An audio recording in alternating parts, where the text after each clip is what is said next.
vale a pena queimar por Jesus, independente do que você fez ou de que você tem feito. Se você tiver esse propósito no coração, as coisas na sua vida vão se encaminhar. E o primeiro passo, o primeiro item que nos faz deixar de queimar por Jesus é o medo. O medo, ele fala, Deus através da carta de João fala em 1 João 4,18 que no amor não há medo. Ao contrário, o perfeito amor expulsa o medo, porque o medo supõe castigo. Aquele que tem medo não está aperfeiçoado no amor. Deus fala que o medo, ele anula o amor. Esse medo que eu estou falando aqui é aquele medo que nos prejudica, amém? Tem um medo que nos faz... Tem um medo que nos impede de fazer algumas coisas que poderiam nos afetar. Mas esse medo que eu estou falando é um medo que nos paralisa, é o medo que nos faz perder o chamado de Deus, ficar inerte à voz de Deus, ficar paralisado no tempo, como eu fiquei durante muito tempo na minha vida. Eu tive uma doença emocional muito forte na minha adolescência. E na época eu estava começou esse célula, encontro. E na época eu estava fluindo muito em Deus e eu estava muito bem em Deus. Eu era apaixonada, desesperada. E de repente veio esse problema, que já era um problema antigo, só que não tinha sido externado em mim. E nos meus, acho que 17 anos eu tive esse problema. E essa doença, ela veio muito forte na minha vida, de uma forma que eu paralisei. Eu entreguei célula na época, eu abandonei tudo. Eu não tinha mais, o medo era tão grande na minha vida, com medo, tipo assim, eu superei a doença, fiz terapia há muitos anos, mas eu tinha tanto medo da doença voltar que muitas barreiras na minha vida eu não queria enfrentar. Eu queria ficar onde eu estava para que nada acontecesse novamente. Então esse medo me consumia, esse medo me paralisava, esse medo fazia com que eu não quisesse vencer os meus limites. Só que com o tempo, como eu sempre fui muito apaixonada por Deus, muito desesperada, e eu acredito que algo dentro de mim, a chama de Deus começou a queimar, e aos poucos Deus foi criando desafios para que eu fosse vencendo esses desafios. Eu lembro que em várias etapas na minha vida, tudo era muita dificuldade. Um emprego novo, o casamento, o primeiro filho. Tudo para mim foi muito dificultoso, foi muito difícil de superar. Mas eu superei. Todas as etapas que Deus me deu, eu consegui vencer. No tempo certo, eu fui vencendo. Mas por causa do primeiro medo que eu não enfrentei, eu perdi aí uns 7 anos da minha vida em Deus. Assim, eu fiquei paralisada, fiquei sem fazer nada.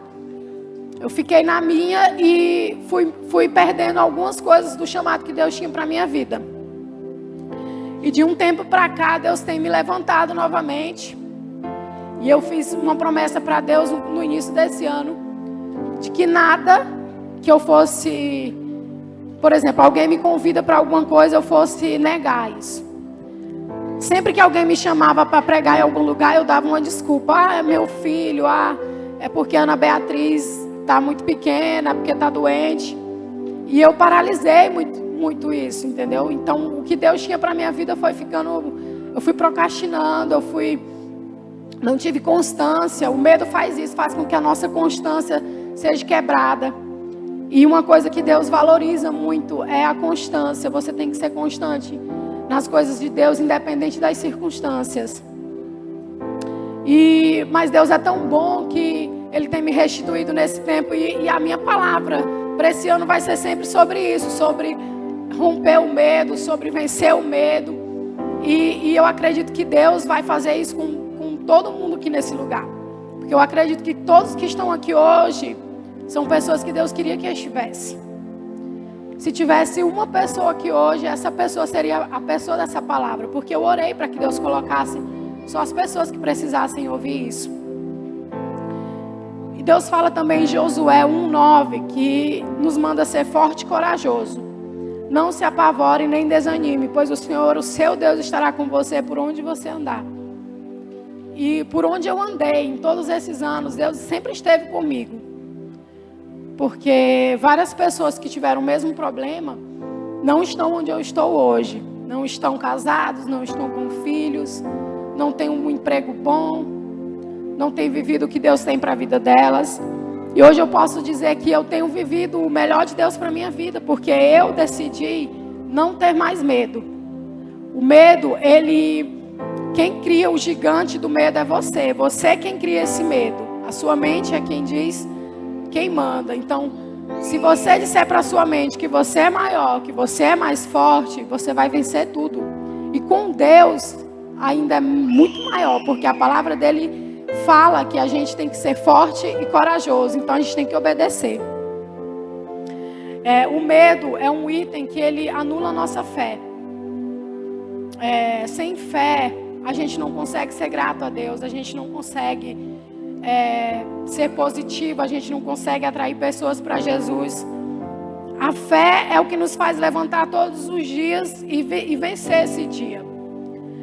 A fé é o que nos faz ser testemunho para essas pessoas que perderam tudo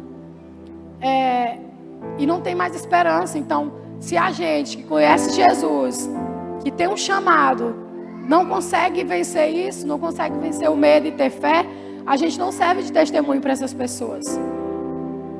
Então a palavra de Deus fala que a gente tem que ser destemido para as coisas de Deus. A gente precisa ser corajoso. Se Deus mandar eu rodar aqui, eu vou ter que rodar, porque é isso que Deus fala. Deus quer que a gente seja forte e corajoso. Eu lembro que quando meu esposo tirou a blusa, aqui muita gente criticou, mas as pessoas que criticaram talvez não conhecem, não têm intimidade com Deus, porque só ele entendeu o que Deus falou para ele. Ninguém quer vir aqui na frente e tirar a roupa. Não foi nada fácil. O segundo item que nos impede de viver essa paixão são as comparações. A Bíblia fala que toda comparação ela é tola. Então se comparar com outra pessoa é burrice. Não é natural, a gente não foi feito para isso. Cada pessoa nasce com uma particularidade. Cada pessoa ela é bom em alguma coisa.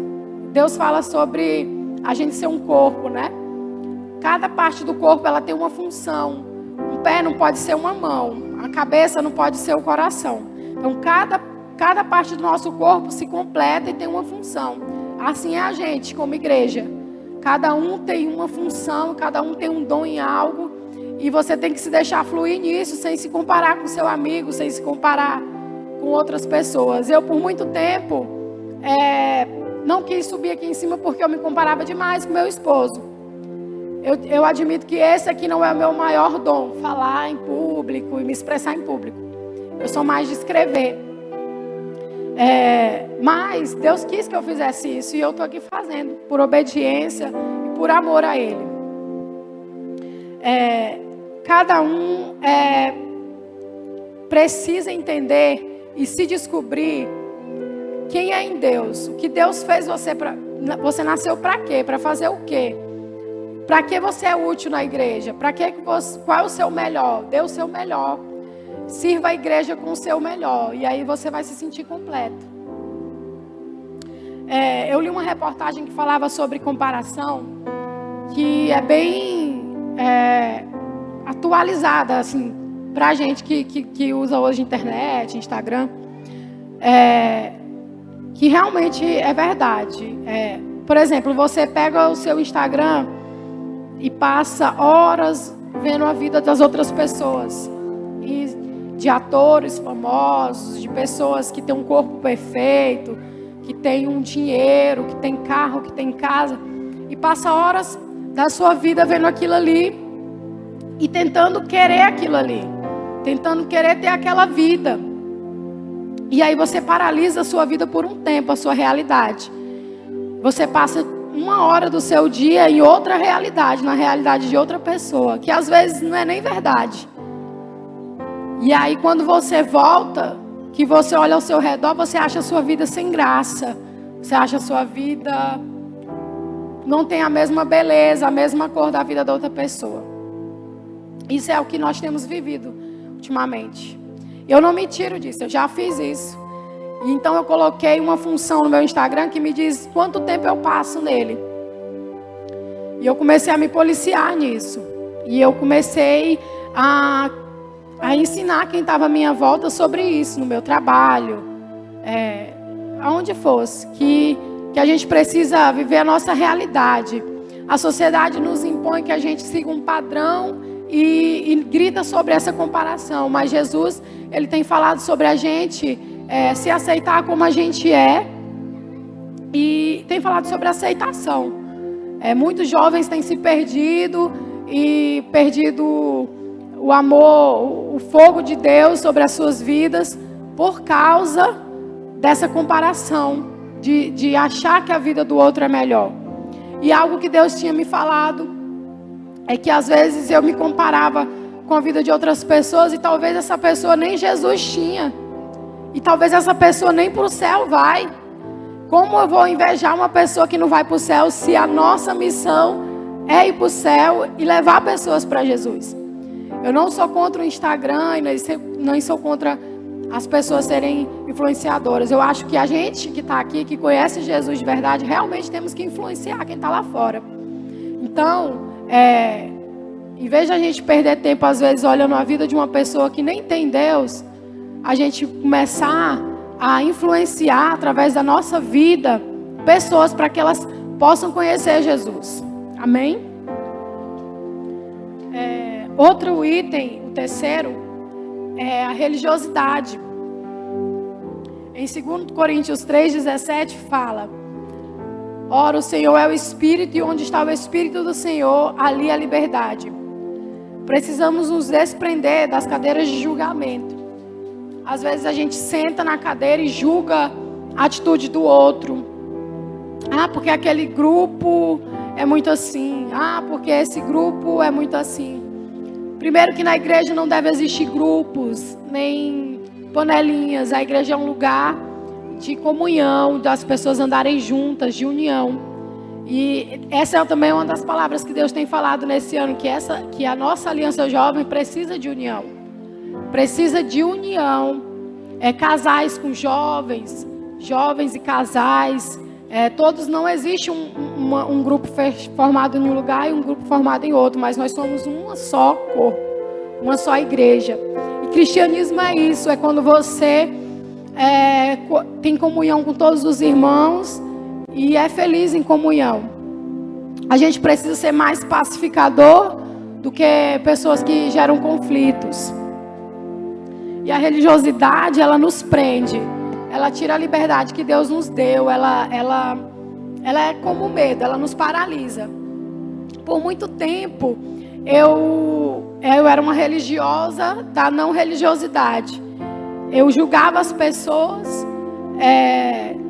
de serem religiosas, às vezes porque elas queriam adorar aqui pulando, ou porque elas estavam sentadas. E Deus não quer que eu julgue, Deus não quer que eu perca tempo com isso, porque a cadeira de julgamento é do próprio Deus.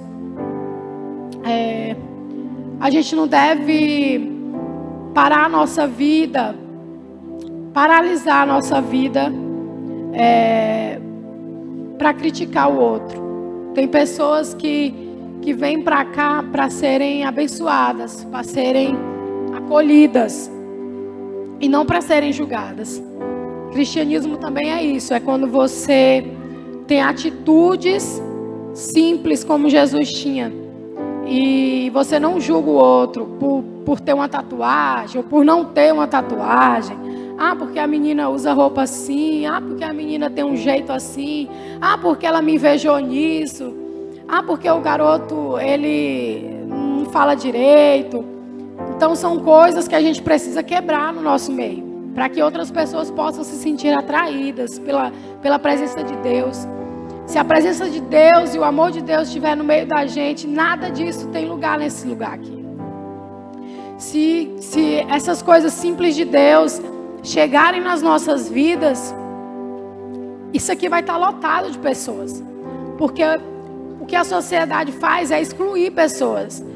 E por muito tempo a gente tem feito isso. Excluído pessoas das nossas vidas, do nosso meio, por julgar, por ser religiosos, por achar que elas não se encaixam no nosso meio. E Jesus veio para quebrar isso. Jesus pegou as pessoas que ninguém queria e andava com elas. Jesus andou com prostituta, Jesus andou com um cara que ia trair ele, sabendo disso. Então, as coisas de Deus são mais simples do que a gente imagina. Simples que eu falo que não que não sejam importantes, mas o mais humilde é o que mais atrai Deus. Às vezes não precisa eu fazer muita coisa para a presença de Deus chegar. É só eu orar e buscar e ter verdade dentro de mim. A gente precisa ser verdadeiro, pessoas reais, verdadeiras. Não precisa eu me esconder, não precisa eu postar que estou feliz se eu não estou feliz. E às vezes a gente nos prende a isso, nos prende a esse padrão religioso de achar que só uma forma de adorar é correta, só uma forma de pregar é correta, só uma forma de liderar é correta. A gente precisa ser mais flexível para que as pessoas sejam atraídas, porque é isso que Jesus quer, que a gente sejamos influenciadores de pessoas para que elas possam conhecer o reino de Deus. A quarta e última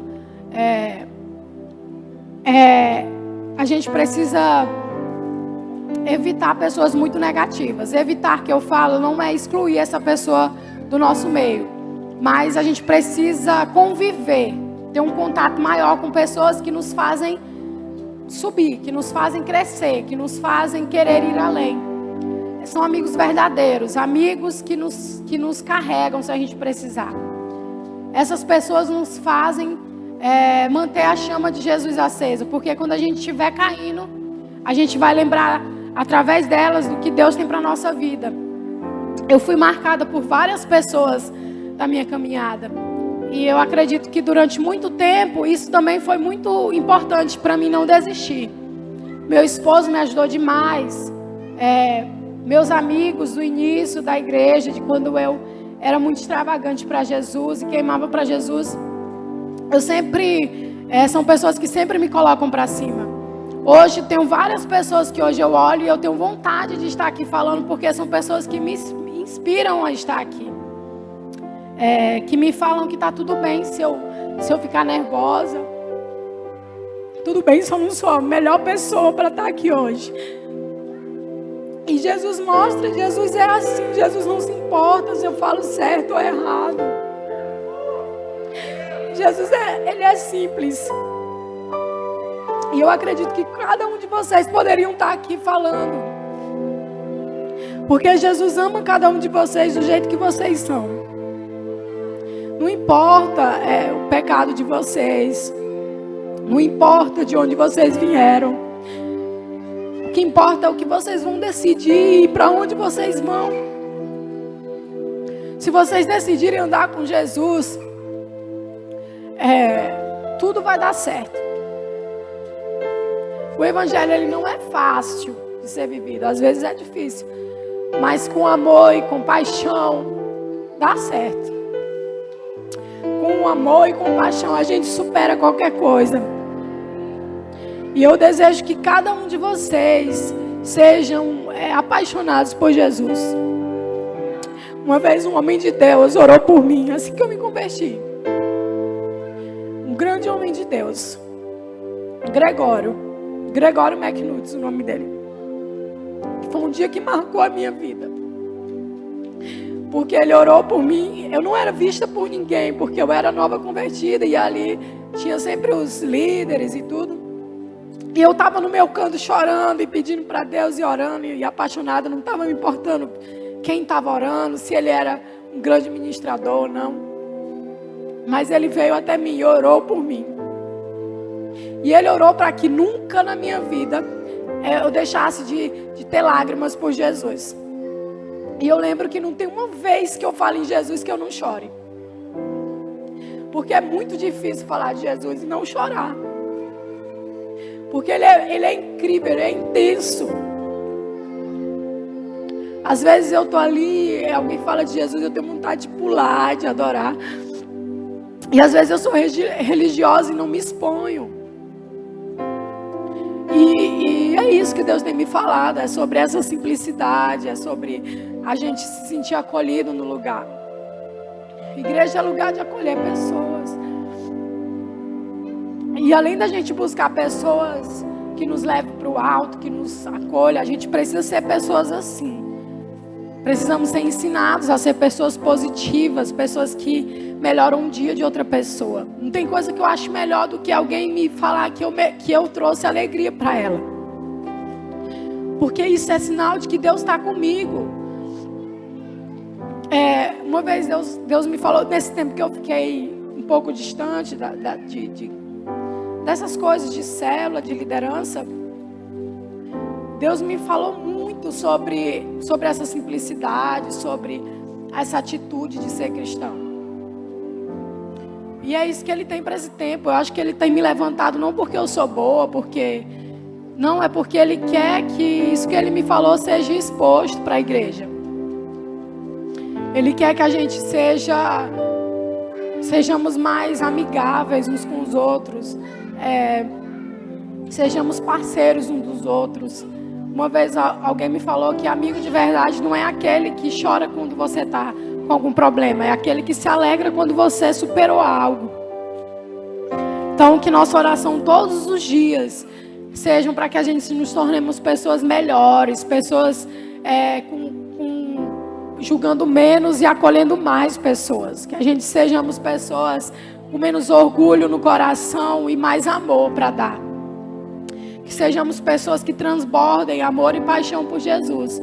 Que, como o Gregório falou para mim, que sejamos pessoas que nunca sequemos as lágrimas de paixão por Jesus.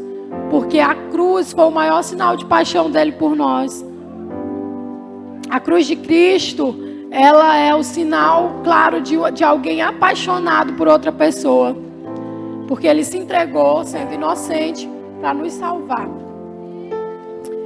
Vamos fechar os olhos e vamos orar para que Deus venha nesse lugar.